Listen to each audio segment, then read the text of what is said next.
Now look, I want you to sit with me for a minute on this one, because this is the kind of story that sounds boring on the surface and turns out to be anything but. It's the middle of a long, grinding budget season, the kind of week when most people have already tuned out because the word budget itself sounds like a cue to change the channel. And then, out of nowhere, a memo surfaces. Not a press release, not a talking point, but an internal document never meant for public eyes. On the surface, this looks like just another leak in a town that leaks constantly. But if you look closer, and I mean really look, it tells you something about what's actually happening behind the podiums and the prepared statements. And most people scrolling past this story tonight didn't realize what that memo actually reveals about the fight over your money. Because that's what a budget fight always is. Underneath all the procedural language, a fight over your money, your programs, your services, the shape of what this government does and doesn't do for you. Here's what I want you to hold on to before we go any further. There's a specific number buried in that memo that changes how you should read every public statement made about this fight over the last month. And we're going to come back to it because once you see it, you can't unsee it. And there's a meeting scheduled behind closed doors in the coming days that may end up mattering more than anything said in public this week. Hold on to both of those. We'll get there. I've watched budget fights come and go for a long time now, and I want to walk you through this one slowly and carefully tonight, because the temptation with a story like this is to skim the surface. Read a headline, form an opinion, and move on. That's exactly how these fights end up misunderstood by the people they affect most. So stay with me. We're going to take this apart piece by piece, the way a story about your own money deserves to be taken apart. To understand tonight, you got to understand how budget fights actually work in this town, because the public performance and the private mechanics are two entirely different processes running side by side. The public performance is what you see on the news. Leaders standing at podiums, insisting they won't back down, insisting the other side is being unreasonable, insisting a shutdown is somebody else's fault. That's theater, and it serves a purpose mostly for the base back home. The private mechanics are different. They happen in smaller rooms with fewer people where the actual trades get made. This program funded in exchange for that provision dropped. This agency's budget protected in exchange for a vote on something unrelated. 3 months from now, every decision echoes for years. What we're watching in this fight is the echo of budget decisions made in previous cycles. Decisions about mandatory spending formulas that lock in years of obligations. Decisions about which agencies get baseline increases and which get frozen. Decisions about debt servicing that grows quietly every year, regardless of who's in charge. Budget fights rarely start from scratch. They start from a baseline built by every fight that came before. And that baseline is the single most under-discussed factor in the entire process, because it's not exciting and it doesn't fit in a 30-second clip. Think about how a baseline actually accumulates. A program gets created 1 year with a modest appropriation justified as a temporary measure. The next year, it's treated as an established line item. Because ending it now would be called a cut, and no one wants to be blamed for a cut to something that already exists, even if it was only ever meant to be temporary.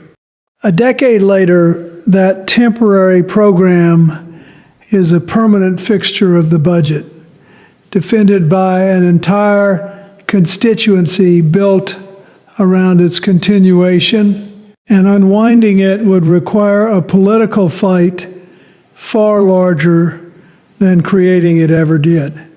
Multiply that pattern across hundreds of programs, dozens of agencies, and several decades, and you start to understand why every budget fight feels less like a negotiation over policy and more like an argument over sediment that's been settling for generations. And there's another layer to this recap worth understanding.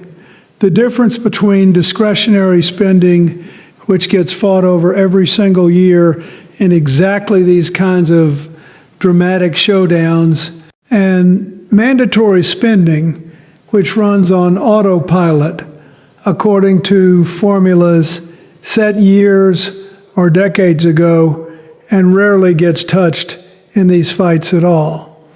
The public argument you're watching right now is almost certainly about the smaller, more visible slice of the budget, while the larger, faster-growing slice keeps expanding quietly in the background, untouched by any of this week's drama. That's not a criticism of either party specifically. It's simply the architecture of how these negotiations work, and understanding it changes how much weight you should put on any single fight's outcome. Let me be precise, because the details matter more than anybody's spin. A leaked internal memo in a budget fight typically falls into one of a few categories. Sometimes it's a genuine strategy document outlining a negotiating position that differs from the public messaging. One number for the cameras, a different number the negotiators are actually willing to accept.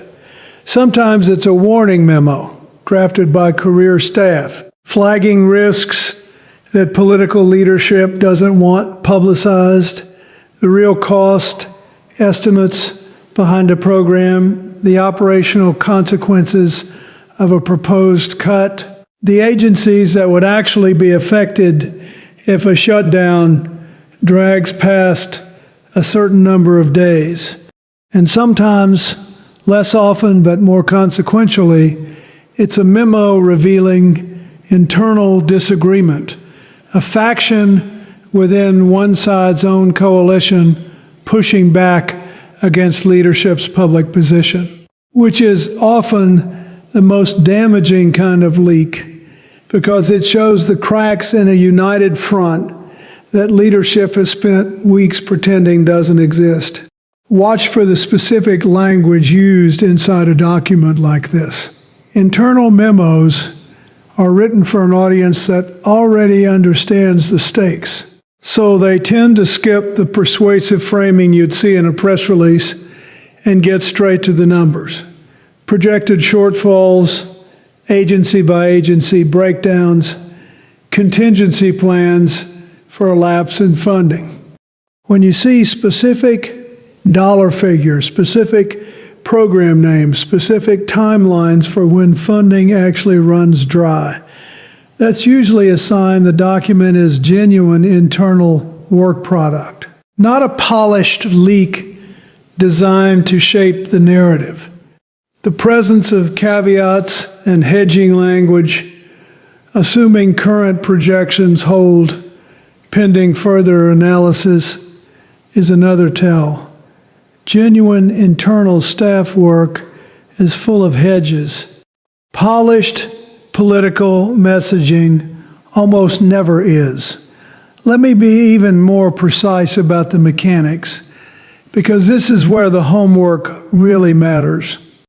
Budget offices on both sides of the negotiation typically produce what's called a scoring document, an estimate of what a proposal actually costs over a 10-year window, built by career analysts who are, at least in theory, insulated from the political pressures of the moment.